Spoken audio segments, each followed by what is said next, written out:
Welcome to another episode of the Sipping and Tripping podcast, where we connect with amazing people.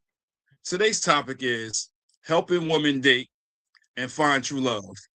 I am your host, Desmond Black, and the person that's sipping and tripping with me today is someone who helps successful women love dating and find true love. She is none other than Miss Lilli Bewley. Did I say that correct? Bewley, like Bueller. Oh, Bewley. Yeah, Okay, yeah. gotcha. So, how you doing and how's your week so far? Hey, Desmond. I am great. I'm excited to have this conversation here with you, and I'm super excited to see where this conversation goes. And I want to know, what are you? I was going to say, what are you tripping on, or what are you sipping on right now? Well, actually, my juice is over there. I forgot to grab that. But Uh, so when I first started this podcast, I used to drink. I don't drink anymore. I haven't drank for a little bit over a year. mm-hmm. Um, it's been better for me that way because in Yeah. the beginning, my first maybe like 10 episodes, the longer it went on, the more intoxicated I got. Even though I was like, I'm just sipping. Mm-hmm. Yeah, it always caught up to me. So watching the replay, I was like, ouch. So Is that why you stopped? no, it's other things that reasons why I stopped, but it's better for the brain. I'm able to enunciate better and get Yeah. things out clearly. So and I've been getting more respect that way. People Mm. take me more serious. So yeah, here we are. Okay. I Not, hear it. not saying I won't ever drink again, but right now I'm good. Yeah. It sounds like it's been a journey. So that's good. That's good. Yeah. So do you have your own podcast? And if so, what's it called and where can we find it? Oh yeah, thank you. Yeah, it's the Lilli Bewley podcast. You can find it anywhere you can find your podcasts. Been doing that podcast for a hot minute now, since 2018. So Oh, have had some really great guests on the show. I open up to my community free coaching calls for that show. So if a woman like has burning questions about dating and none of the other kind of options that I have work for her, then that's an option that I have for my community as well. So I coach women through whatever is blocking them, but then sometimes I just have solo episodes where I chat a little bit about what I'm reflecting on or what's happening with me in the moment. that's nice. That's nice. It's crazy. You said solo. Like I've thought about doing solos and couple like last year, like some of my guests were a little flaky, and people was like, it's about consistency. So if people drop out Mhm. last minute, you should do a solo. And I was like, I'm a natural talker, but I don't know about talking by myself without any feedback. Maybe one of these days I try it, but yeah, not right now. Yeah, but well, podcasting is a whole journey, I it, feel like. it is. It's a whole Yeah. lifestyle. So Yeah. How long have you had your podcast? I think June of 2024. June 2024. Okay. Okay. Yeah. Yeah, So it's so I got some time, man. And I used to be a little bit more consistent than I am now. Well, I've been consistent lately, but it's hard with work. In my Mhm, field in the restaurant industry, it's not easy with the schedules. So I know mhm, a lot of my guests is like, oh, you don't have a calendar, like so we can book our own time. I'm like, I don't have it because it's hard. My schedule is always changing. mhm, And as a kitchen manager, they say you're required to work 50-hour weeks, but if you work mhm. 55, like it just complicates things. So it's hard for me to say, okay, I'm these days. So Yeah, I hear you. I hear you. I've been in restaurants myself, and then yeah, it can be hard to be consistent, but yeah, it's a whole like I've definitely been through a whole journey with podcasting about, talking about, solo episodes and yeah, like I had to do a lot of healing actually inside of myself about what it means to be seen and what it means to be heard and what it means to speak up and take space and all those things. So yeah, it's been a journey. So I hope that you're, part of this I feel like is for me, it's always about self-discovery. It's about what it means, like I said, what it means to be seen, what it means to be heard, what it means, or what the fear means, if you kind of right. get down really deep about that too. So Yeah, I got you. Like I said, it serves many purposes, like I don't get out much, so this allows me to engage with other people and conversate. I love thought-provoking conversations, and I love Yeah. getting different perspectives on certain things. So it's good. This allows me to stretch my mind and work out my mind a little bit more. So I Yeah. love it. I love it. That's But awesome. all right, so on this platform, I like to conversate, educate, and entertain. And with that being said, I know we got a great conversation coming. So the first thing I want to talk about is feminine dating archetypes, right? Mm. So I guess the first question I'm gonna ask you is, what are your feminine dating archetypes? Yeah. Thanks for asking. So let me ask you this first, Desmond. Do you think more women or men listen to your show, or do you know or watch your show? Um, 100% women. Yeah. Okay. Yeah. You said you'll stick with women. Is that what you said? You broke up a little bit. Oh no, I said 100% women. Oh, 100% women. Okay. Okay. So I just Yeah, wanted to make yeah. sure that we're kind of talking to most of your audience. So it seems like that most of your audience is women. So what are the feminine dating archetypes? The feminine dating archetypes are a framework that was kind of, I don't know if you're spiritual, Desmond, or if you're connected to God or anything like that, but it was God kind of talking to me and telling me that I needed to start talking about these different phases and these different aspects and the journey that women go through when um they're kind of going through dating and patterns in dating inside of themselves and outside of themselves that they can't figure out. And this came from my journey. If you can't tell already, I'm very inner focused. I'm focused on healing. I'm focused on transformation, focused on the inner world, spiritually, mentally, emotionally. What happens inside of us when we maybe have been through some stuff in life, whether that be abuse and trauma, or maybe haven't had really great examples like myself, of a healthy, spiritual, really connected and loving relationship. And then going through the process of becoming an adult and going out into the world and dating and finding patterns inside of self or outside, like with other people, maybe not attracting healthy relationships, or maybe quote unquote telling yourself, because I used to tell myself this all the time and I used to joke about it, that I was bad at relationships and that I was bad at communication. And over time, what I realized is that I finally got to the point where I was just tired of being sick and tired. I was tired of attracting the same type of person. I was tired of self-sabotaging. I was tired of self-abandonment. I was tired of having these behaviors that I knew that they were bad, but I couldn't control them, because I feel Right. like a lot of people try to control these things and they just can't.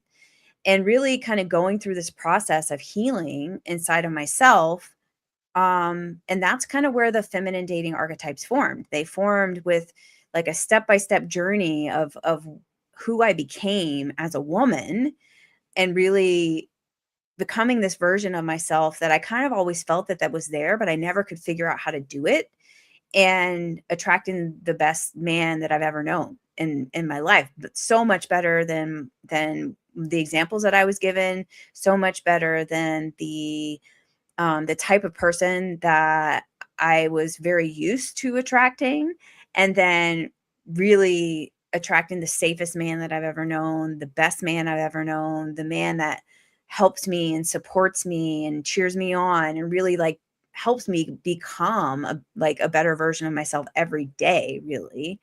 Um, so that, like, the feminine dating archetypes is a framework on a step-by-step journey on how I got there, and then I started to take my clients through the same journey.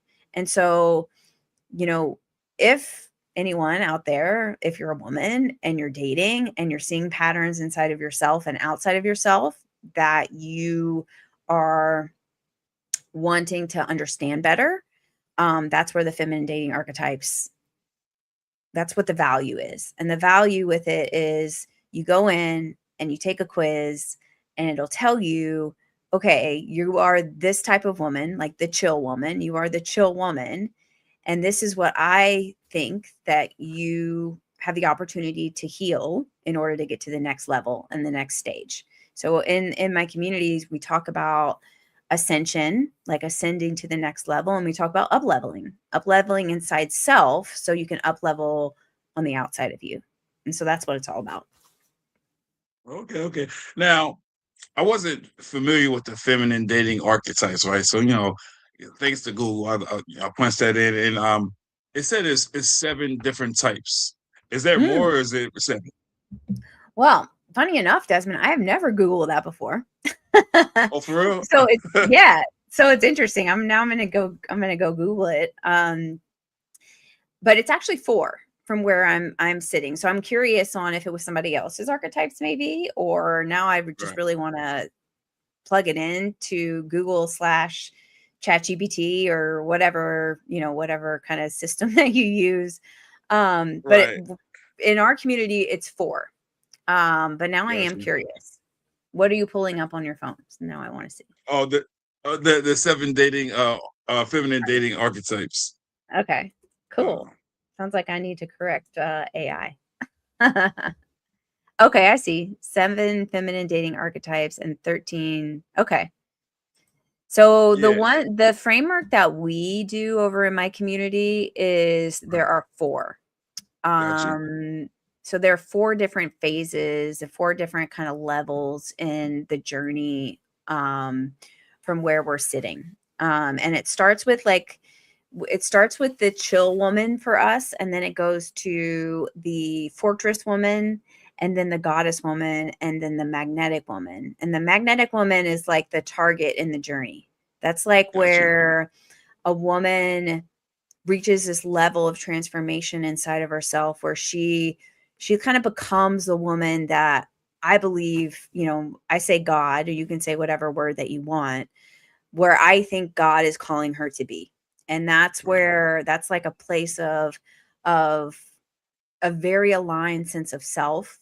It's where her worth, and her confidence isn't overly confident, but is just in a way like an alignment.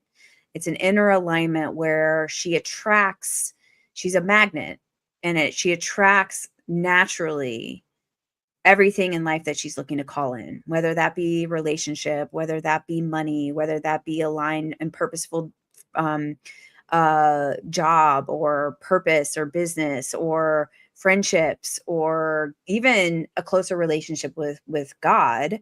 Um, and it's all about the inner transformation. And so that's where we sit. So the 7 is not ours, but we have the 4. Gotcha. So, is having a feminine archetype empowering, or is it just performing a scripted role for male validation? Ooh, that's a good question. Is it having a feminine dating archetype? Is it performing, or is it performing a scripted role for male validation? That's a good question. I would say all of the above. What happens when a woman that's dating and she's single and she goes in and she discovers what her feminine dating archetype is? There are going to be certain gates that she has the opportunity to heal inside of her in order to heal those behaviors and those patterns that you talked about, Desmond. So Right. performing, for example, is a part inside of her or inside of a woman. I'm curious where this question came from now with you. Where did it come from before I get into that? Well, because a lot of times, Like, do um, you see yourself performing when you're dating or when you're well, see, it's different. It's different for males, I think, because a lot of times with the way men look at it, or sometimes women as well, they feel like like certain things they say women do because it's about women's empowerment, and sometimes they say it's about stringing a man along, or making a man feel comfortable enough so you can have him in your web, for lack of better words, like having a man right where you want him. So Mm, which that's where I say the performing. So is it empowering for women, right? These feminine archetypes, or is it a performance to like a scripted role for like male's validation? Is it to stroke a man's ego? Is it mm, to make a man feel important, right? So mm. which one is the angle here? Is it women having these archetypes for enrichment and empowerment, or are they doing it to make a man feel important and valuable? Mm. Okay. Okay. Um, I have so many questions about you in particular, but I also want to answer your question too. Gotcha. So anytime, like if we really, really look inside of ourselves, whether it be as women or as men, and we're trying to either subconsciously or unconsciously manipulate a situation or manipulate a relationship, again, this could be very subconscious and unconscious because, you know, I know women that are listening and they can go out there and they can get whoever they want. It doesn't, like it doesn't, that's not the issue.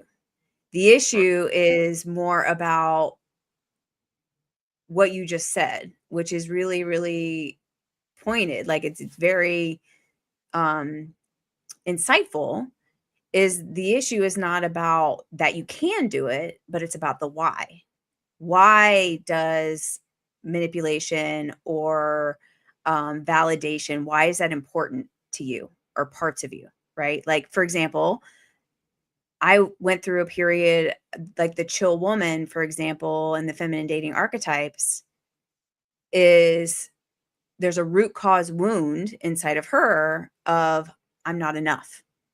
So if I can right, seek validation or if I can manipulate it so I can feel wanted or feel loved or feel chosen, even if it's with the wrong person, like that's where situationships come into play. Even if right, it's with the wrong person, then yeah, I can feel loved and chosen for a minute, but then they go away or then they right, leave or then they ghost. Right. So the real healing is the work inside of you about why you might be trying to quote unquote manipulate a situation or quote unquote manipulate a man or seek validation. And the real root cause work is like, is why am I doing that? And what do I need to heal inside of myself so that I can be okay right. and not having to do that kind of like that behavior? Does that make sense? Yeah, it makes sense. It makes sense. I mean, everything starts with self, anyways. And I say this all the time, everybody wants that validation. Everybody want that reassurance, including men. And, I've been around too many men that say, oh, I don't look for validation. That's bullshit. Or I don't look for reassurance, or I don't need a woman to protect Yeah. me. That's bullshit because, protection don't mean from physical harm, right? It could be emotional. It could be any type of danger, right? We want that security. We want that balance. So, I just really never understood why men are afraid to show that vulnerability, to show that weakness, not even weakness, that softer side. I never Mm, understood that, and I was just talking about that last night on a podcast. Like it's just so much, So a lot of people are wounded to some degree, and yeah, it just at the end of the day, we all want to feel wanted, loved, cherished, desired. So a lot of times in relationships, we do certain things where from the outside looking in, we might say it's manipulative or something like that because we always try to manipulate a situation, right? And manipulation is not necessarily a bad thing, right? Because I think all of us do it. Like mhm, we got a job. Whenever we got a job and we deal with people, we really don't want to deal with, we got to play the part. So it's mhm, manipulation. So even with kids, when we got kids, we manipulate the situation to get what we want and to calm the situation, right, mhm. with the kids. So manipulation is a natural thing. Like we all do it, and there's a lot of people that say I don't manipulate nothing. I don't. That's not true. Life is about manipulation to some degree. Yeah, and Yeah, well, like and also seeking validation is not a bad thing. Seeking that like right, being validated by someone that is safe being validated by a person that, anyone really, is not a bad thing. With the hard thing is that seeking validation because you feel empty, that is where you get in trouble. And Right. seeking validation from the wrong people, that's where you get in trouble. And so, like, from where I'm sitting in our community, we help women pick the right people. We help women listen to their intuition so they can actually be validated without self-sacrificing, without self-abandoning. They can be validated by the right people. And that is a skill that, if you've been through some stuff in life, that is a skill that is open for reworking and rewiring, and really starting to listen to yourself about who you can trust and who you can't trust. And then that's where the good stuff comes in. After you do that, is because we can actually start to be validated by people that value you, instead Right. of be validated by people that don't value you. They just value your body, or they just value Right. the image of you or the idea of you. Right. Right. And that's where the really good stuff comes in. And yeah, Right. Now, manipulate. Go ahead. I was gonna say, yeah, I agree with you. That's when the good stuff come in. But see, that's the thing. That's the thing about relationships and why it's so difficult, right? Because when we don't feel validated, and that's when it doesn't matter where it comes from. We just embrace it, we accept it, and that's sometimes it's negative. It's gonna be toxic. It's not gonna be coming from a good space, but it makes you feel good in the moment to Yep. get something that you've been desiring for so long. When those voids get filled in your life, it's just like nobody's gonna stop and say, "Wait a minute, I love this," but no, you know what I'm saying? When you love something, Mhm. when you like something, when something make you feel that good, you embrace it, and that's struggles we go through in life where we don't draw the line and say, I know it's feels good, but it's not meant to be. So again, that's why relationships is difficult. Love is difficult. Just having a different person or have somebody in our lives is it's not easy. It's not an easy task. Mhm. Yeah, I agree. But I agree. And every relationship that you're going to get into, whether that be with a romantic relationship, whether that be a relationship with money, whether that be a relationship with self, whether that be a relationship with your purpose, or or your job or your coworkers, it's going to be a reflection, probably, of all the unhealed stuff inside of you. It's going to got you. call it's a call up. And the way I see it, it's a call up to heal, a call up to up level, a call up to transform, a call up to find out, and become a different version of yourself than you have ever thought possible. And just, Got you. it's like, are you willing to do the work inside of you to get there? And that's why patterns are so frustrating.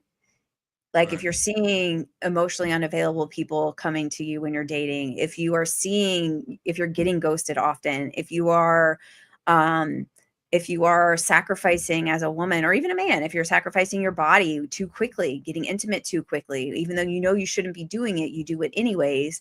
These are just opportunities for healing. Right. I see you Yes. smiling over there. What you Oh thinking no, about? because when you were saying sometimes we use our bodies too quickly. I mean, hey, it's a natural thing of life. uh, but anyways, back on track here. We was talking about manipulation a little bit. So, all right. So, do high value dating strategies promote healthy self worth or encourage manipulative relationships? Hmm. Say that again. Do high value, what is it? Dating strategy Do high value dating strategies promote healthy self worth or encourage manipulative relationships? The first. So, a high value dating strategy, from where I sit, is becoming high value yourself, inside of Right. yourself. And what does that mean?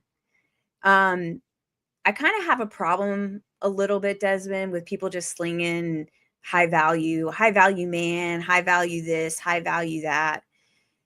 Because what likely is happening in a woman's life is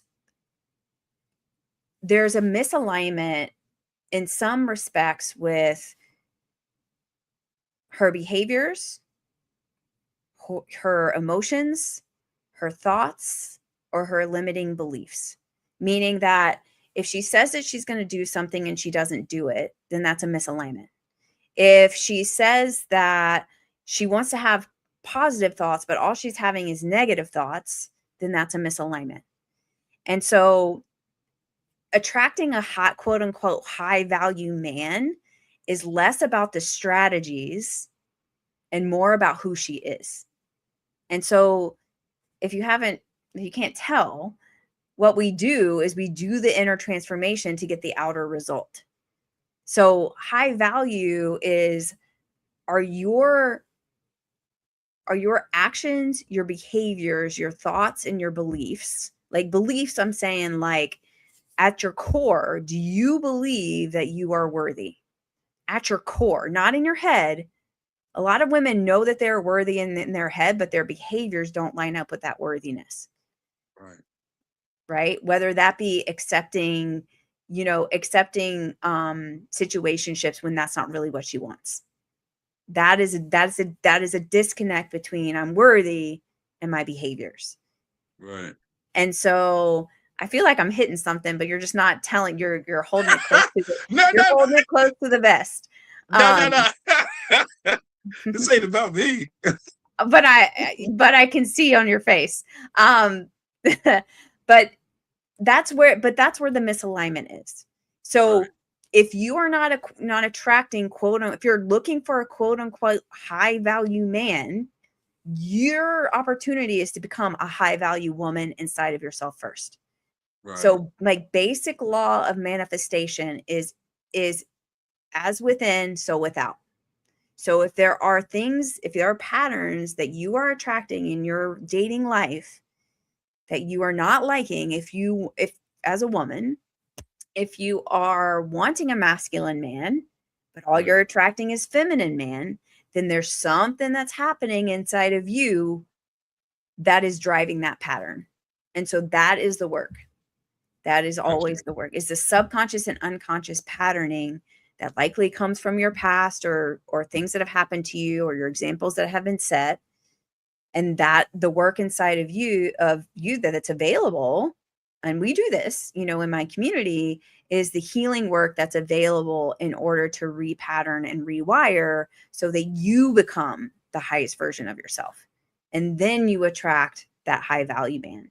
So it's less about strategies and more about transformation and more about becoming the woman that God is calling you to be. God, universe, spirit, higher power, love, whatever word that you'd like to use.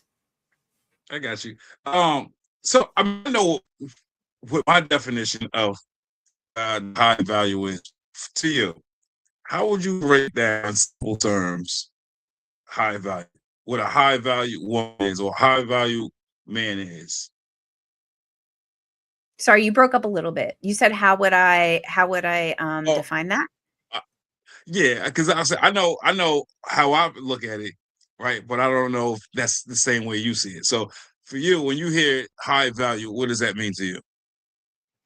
For me, it's the feminine dating archetype of the magnetic woman, which is the target. Like that's the end of the road.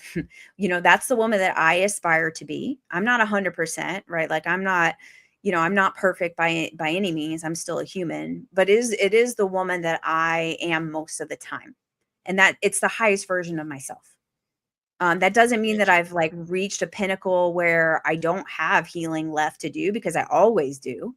I always go deeper. I always transform. I'm always pushing, the limits and the edges inside of myself so that I can be more on purpose, be more on, be more aligned with who I am, with everything, money, relationship, self, God, all those things. But the high value for me is the magnetic woman archetype. And the magnetic woman archetype, she's a woman who knows who she is. and what she wants. Mm. It's more than just like a mask of confidence, but it's in her cells, in her heart, in her soul, and in her being. It's knowing that she is enough just as she is, which is a very, if women are completely honest, that is a very, very hard place to be. Talk about Right. performing, talk about, all the things that she has been striving for her whole life, and she's probably gotten very, very good at, to make her feel like she's enough. But the magnetic woman knows who she is, and she is enough inside of her core and her being. And she knows this. It's moved from her head to her body. And she knows that she's enough by her actions. Her actions and her behaviors, her thoughts and her beliefs are in alignment. Again, there's no misalignment. There's no like, well, I know I'm enough, but I'm going to go do this that actually shows that I'm not enough. Like, again, sleeping with somebody really quickly, even though when she knows that that doesn't serve her really in the long run, or saying yes to things that she really it's a no for her, or her yeses line up with her yeses and her no's line up with her no's. She's connected to her intuition. So in relationships, see, that could pose a problem though, because it's supposed to be give and take in a relationship. So you can have your yeses and your nos, but sometimes you gotta compromise. Oh yeah, I agree, So, Desmond. I agree, so Desmond. There are people in this world like me. I don't know if you're this person, but I know somebody's listening that is like this, where I agree that there's compromise. And if a woman was ever like me and have been through some stuff, there's compromise, but then there's also swallowing your needs and your wants and desires, or not having any. And that is the work. right. And that comes from patterning in the past. In my childhood, it was not safe for me to have a voice. Therefore, I swallowed my voice. So what you want in order to get to a place of compromise, both parties need to have needs and wants and desires. Fair to say? Fair. I Right. mean, that's what anybody in life. So yeah, that's fair. Yeah. Um, So Allison asked, but if you compromise too much, then what? That is what I'm talking about, girl. If you feel like that you are always the one giving and the other person always is the one taking, then that is exactly what I'm talking about. Right? So what if you're at all like me, which I think that you are, Allison, is the work is about finding out who you are and what your needs and your wants and desires are, and then you can express them. But likely your needs and wants and desires haven't been safe inside of yourself, so they aren't even there in that relationship.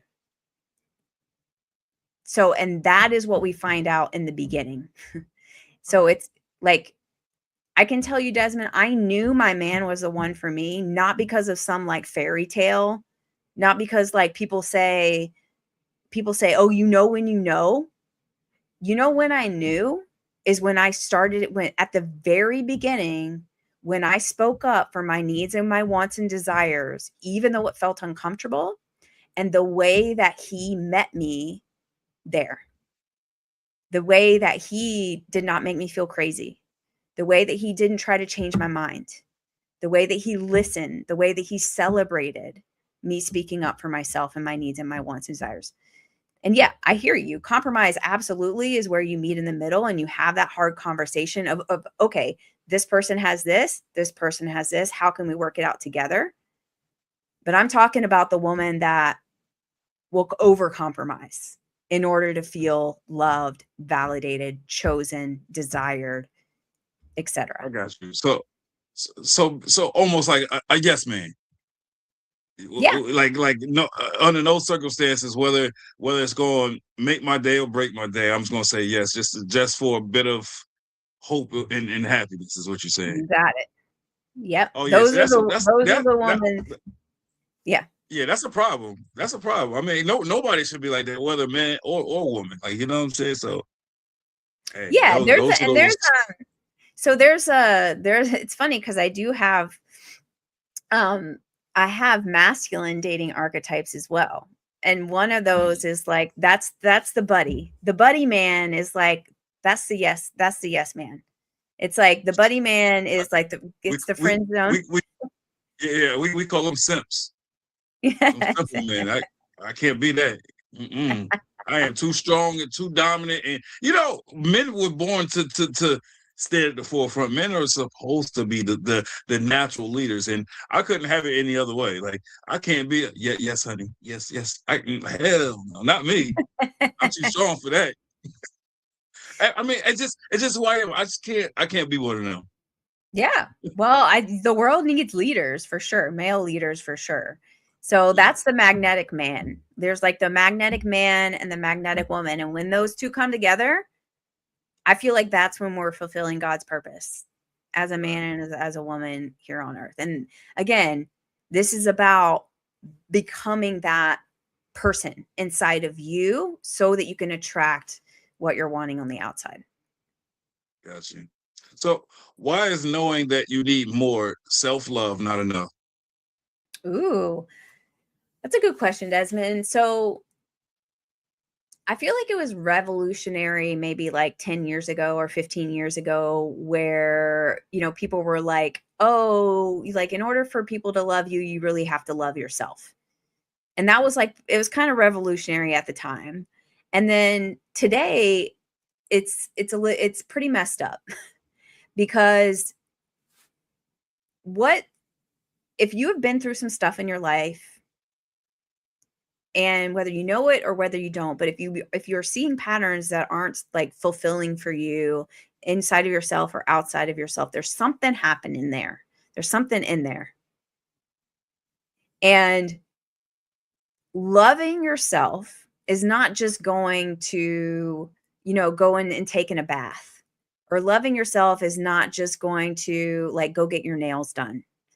Or loving yourself is less about what you do, but it's more about your relationship to all of the different parts inside of you that have been screaming for you to look at and heal and love in a different way. And here's just like knowing that you need more self-love and trying to give it to yourself. Most likely, if you have been through some stuff in your life, and stick with me here, love has been a transactional relationship. People say conditional or unconditional love. So if you've been through some trauma, if you've been through some abuse, even if you've been like a high achiever in your life and you've achieved to get validation equals love, then love has been transactional, meaning that if I do something, then I'm going to feel love. If I get straight A's, then I'm going to feel love. If I fill in the blank, then I'm going to feel love. So what self-love has turned into today is a transactional relationship inside of yourself. And I see a lot of people listening. I'm going to ask you, those people that are watching and listening right now, type a yes in the chat if you want someone to love you for who you are and not what you do. Type a yes in the chat. I want to see who's out there. Is that okay, Desmond? I'm kind of like taking over here. No, you're not taking over. That's fine. I mean, hey, that's good. But that's a yes for me. I mean, who would say the opposite? I don't. Yeah, you would think so. You would think so. But I can almost guarantee you that love is a transaction, meaning it's conditional. And so in order to attract unconditional love, which is what everybody wants. Like I see you people in the chat. If you want to attract unconditional love, then your opportunity is to have unconditional love inside of yourself. And that is very, very hard, especially if we grew up in a transactional environment when it comes to love. Meaning, ladies, you can go get your nails done, but that doesn't mean that you're going to love yourself anymore necessarily. Right. Ladies, you can go take a bath. Like self-care is less about self-love. Self-love to me, I can give you what self-love to me means. Self-love to me means speaking up for my needs and my wants and desires, knowing what my needs and wants and desires are,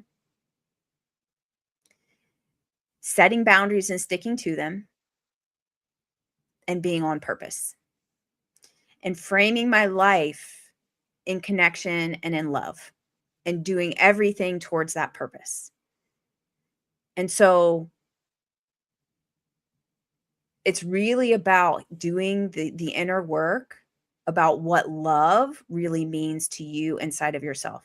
Because again, if you've been through trauma, if you've been through abuse, anything like that in a relationship or in your childhood, then love is going to mean pain, hurt, or something where it just doesn't feel good. And so the work is actually transmuting what love actually means inside of you first, and then you can attract unconditional love on the outside of you. Great. I agree. All right. So let me ask you this. Why is dating so hard, and why does frustration with dating make sense? Oh, dating. So everyone will tell you that dating is hard because the apps suck. People will tell you that dating is hard because there aren't reliable people out there. People will tell you, and you will tell yourself, like if you had another dating expert on the show and you can talk, like you would talk about doomsday. You would talk about, oh, you can't trust anybody out there. You would say, oh, the dating pool is really thin. There aren't enough men in my town. You would hear about the divorce rates. You would hear about this more single men than single women, or whatever it is. I don't believe that. I believe the world is abundant. And I believe that if you are in alignment with yourself and with God, and you become the magnetic woman or the magnetic man that God is calling you to be, the abundance is there and available for you. People want us to stay in fear and scarcity because it serves something. And so right. It's not that dating sucks. It's that your experience with dating sucks. So the work is to change your experience. Right. So people will call all of those things, Desmond, I don't know if you've heard this phrase before. People will call those limiting beliefs. Limiting beliefs. And limiting beliefs in my world are protective beliefs. They're protective, meaning that there's a story that each of us holds, or different stories that each of us holds about love and relationship, about trying, about being open and vulnerable and available, truly, not fake, but truly. And most likely it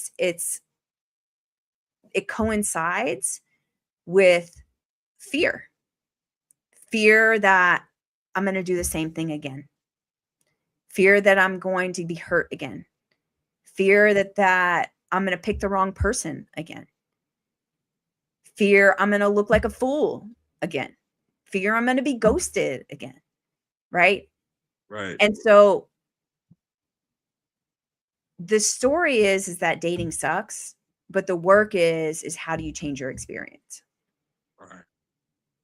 But that's the thing though. But fear is hard to conquer. I mean, I have my fears.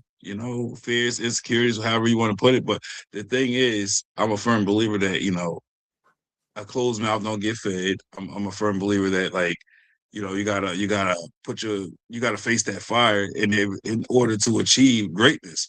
Mm. So if you're scared of that fire, you never, try it out, test it out, test your bounds with it, then you're gonna be complacent, right? So sometimes you got to take the leap of faith to achieve that ultimate goal, right?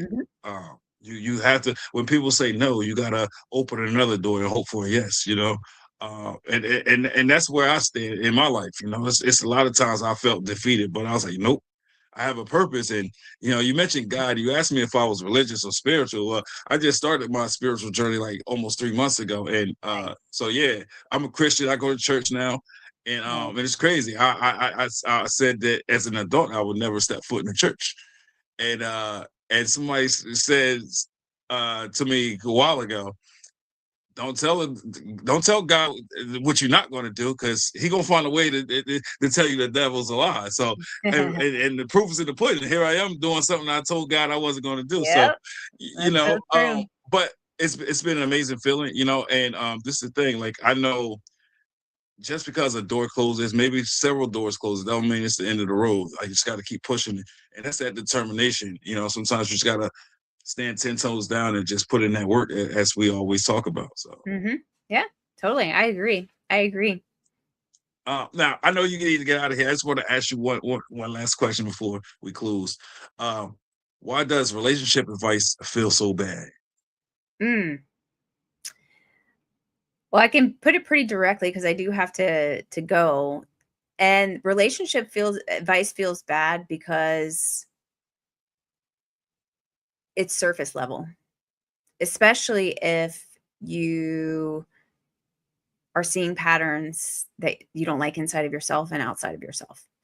Like, if someone says just go be yourself, if someone says there are many fish in the sea, if someone says, oh, just change this picture on your dating profile, you can try all that stuff, but a pattern is a pattern is a pattern is a pattern. A pattern is going to follow you whether you have, doesn't matter what picture that you have on your dating profile. Doesn't matter that, I remember when I was dating, people would tell me, oh, just don't go so deep on the first date. I'm a deep person, if you can't tell, and that's who I am. Yeah, yeah, And the advice, when people come into my communities, Desmond, and ask me for advice, I tell them I can't give you advice that's going to change a pattern. right, The work inside of yourself is what's going to change a pattern. So it doesn't matter, if you do your hair a certain way. It doesn't matter if you have a list of questions you want to ask on the first date. It doesn't matter if you've written out a list of characteristics that you want in a person, but you're attracting the person that is not on like that list, because right, it's something inside of you. And so dating advice doesn't work because it's surface level. Like, if you're really at a point, like you are, like, it seems like, Desmond, that you're like, you're kind of at this point in your life where you're going to go towards the things that are scary, which that's what I live by too. It's yeah, like, I know on the other side of that is so much greatness, so right, much fulfillment, so much availability, so much abundance and prosperity. Now that's the direction I go, but not everyone has that. right, But like, if you're getting dating advice and it's not working, it's because there are underlying things that are like screaming for you to heal right. and to have a new relationship with. I got you. I got you. Well, listen, it's been an honor, and a pleasure, and a privilege having you on today. And I would definitely love to have a follow up piece, a part two or whatever. We can definitely schedule that. But that's going to conclude today's episode. I hope everybody enjoyed it, and come back for part two. Um, Continue to comment, like, share, and if you haven't already, subscribe to the channel. And have a blessed day and enjoy the rest of your night. Thanks, Desmond. Have a good one.